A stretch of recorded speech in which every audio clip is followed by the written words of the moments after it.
ایک گنجان شہر جہاں شہریوں کی گہما گہمی سی سڑکیں آباد تھیں، وہاں ایک مختلف دنیا سے تعلق رکھنے والی دو روحوں کی دوستی بھی موجود تھی۔ الجاس نامی ایک بیکاری اور کپڑے دھونے والی دھوبن۔ الجاس اپنے موسم کے مارے ہوئے چہرے اور پھٹے پرانے کپڑوں کے ساتھ ہجوم سے بھرے فٹ پاتھوں پر ایک جانا پہچانا نام تھا۔ اس نے شہر کی بول بلیوں والی سڑکوں اور گلیوں میں اپنے دن گزارے تھے۔ اس کا پھیلا ہوا ہاتھ بے حسی کی حالت میں رحم کی خاموش التجا کرتا تھا۔ دوسری طرف مایا سڑک کی پچھلی اور تنگ گلیوں میں انتھک محنت کرتی، اپنے تھکے ہوئے ہاتھ اور تھکے ہوئے دل کے ساتھ دوسروں کے داغ مٹاتی۔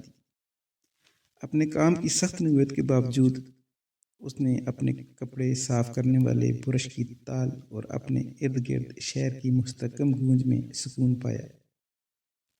ایک صبح الجاس نے ایک خستہ حالت عمارت کے سائبان کے نیچے سخت سردی سے پناہ لینے کے لیے اپنا ڈیرا ڈالا، جہاں مایا کام کرتی تھی۔ الجاس کی نرم رویہ اور حالت زار سے متاثر ہو کر چائے کا کپ پیش کیا۔ جب وہ ایک ساتھ بیٹھے تو اپنی جدوجہد اور کہانیاں ایک دوسرے سے شیئر کی۔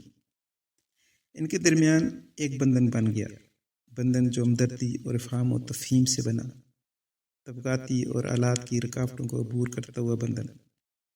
اس کے بعد کے دنوں میں الجاس اپنی آوارہ گردی کے دوران اکثر مایا کی صحبت تلاش کرتا، اس کی موجودگی میں سکون پاتا اور وہ اپنی خوشیاں بانٹتے، اور یہی ان کی زندگی کی سخت حقیقت میں پرسکون اور خوشی کے لمحے ہوتے۔ دریں اثنا مایا نے خود کو الجاس کی سادہ اور انسان دوست طبیعت کی طرف متوجہ پایا۔ الجاس نے مایا کو بتایا کہ افراتفری اور مشکلات کے درمیان خوبصورتی اور فضل کے لمحے موجود رہتے ہیں۔ انہوں نے ایک ساتھ شہر کی بول بلیوں میں وقت گزارا، شہر کی گہما گہمی سے بھرپور گلیوں اور چھپی ہوئی گلیوں میں گزرتے ہوئے مشترکہ سفر میں رشتہ دار روحوں کی طرح انہوں نے روزمرہ کی زندگی میں معجزات میں خوشی پائی۔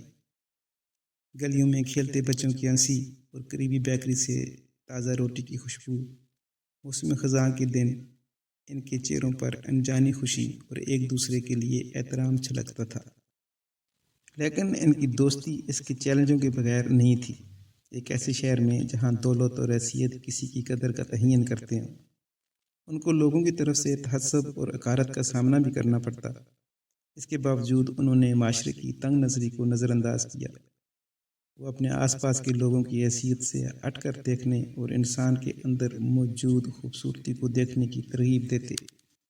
جیسے جیسے سال گزرتے گئے، مایا اور الجاس اپنی دوستی میں ثابت قدم رہے اور تبدیلی کا سفر شروع کر دیا۔ ان کا رشتہ ہر گزرتے دن کے ساتھ مضبوط ہوتا گیا۔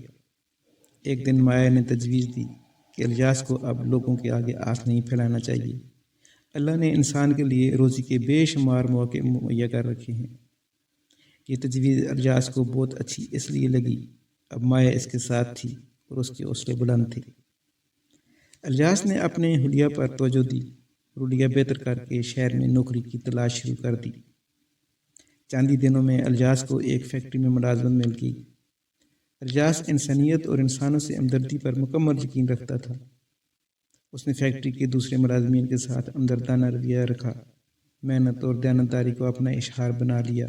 خوب محنت کی، دیانتداری، ہمدردی اور خلوص کی بدولت چند ہی دنوں میں الجاس کو فیکٹری مالک نے ایک بااثر ذمہ داری سونپ دی۔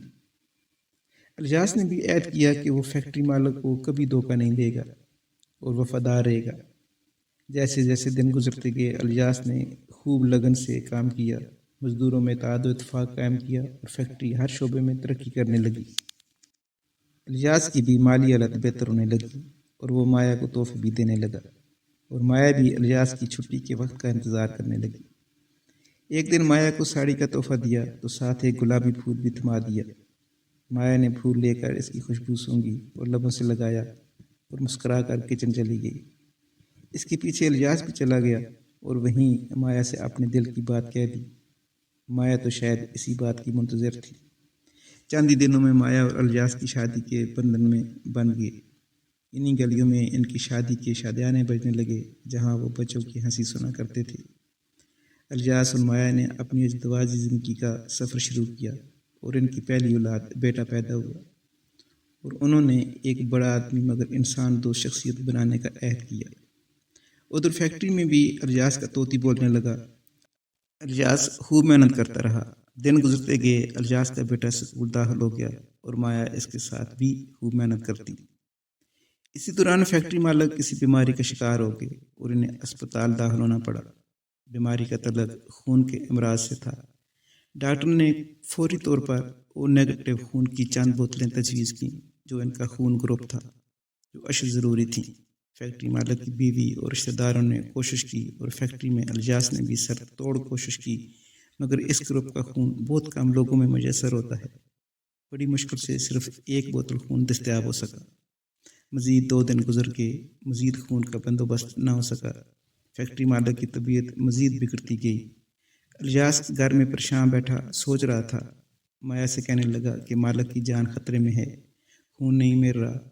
مایا نے خون دینے کی خواہش کی تو الجاس نے او نیگیٹو گروپ کا ذکر کیا کہ یہ بہت کم لوگوں میں ہوتا ہے۔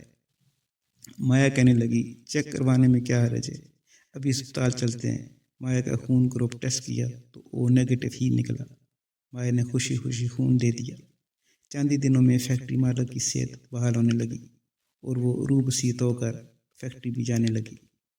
کچھ ہی عرصے بعد الجاس کا بیٹا BSc کے امتحان سے فارغ ہوا تو فیکٹری مالک نے اسے فیکٹری بلایا اور اکاؤنٹنٹ کا کام اسے سونپ دیا۔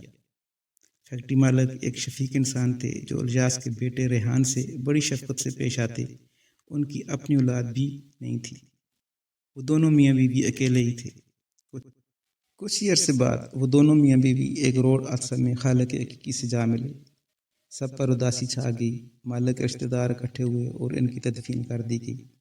کچھ رشتہ داروں نے کاروبار اور فیکٹری کے بارے میں سوال اٹھانا شروع کر دیے۔ الجاس، مایا اور فیکٹری کے ورکرز پریشان ہو گئے کہ یہ رشتہ دار فیکٹری پر بھی قبضہ کر لیں گے اور ان کے لیے مشکلات میں اضافہ ہونا ہی ہونا ہے۔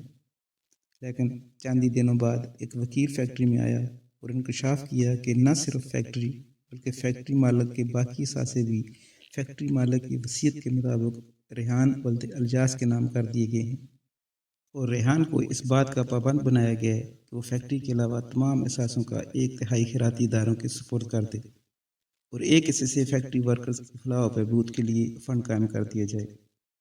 اس انکشاف کے بعد فیکٹری میں خوشی کی لہر اٹھ گئی اور ہزاروں ہاتھ مالکان کے لیے دعا کے لیے اٹھ گئے، اور اللہ نے الجاس اور مایا کو دیانتداری، وفا اور ہمدردی کا اجر دے دیا۔ اس کہانی سے سبق ملتا ہے کہ اگر انسان خلوص، محنت، دیانتداری اور ہمدردی کو اپنا شعار بنا لے تو کامیابی اس کے قدم ضرور چومتی ہے۔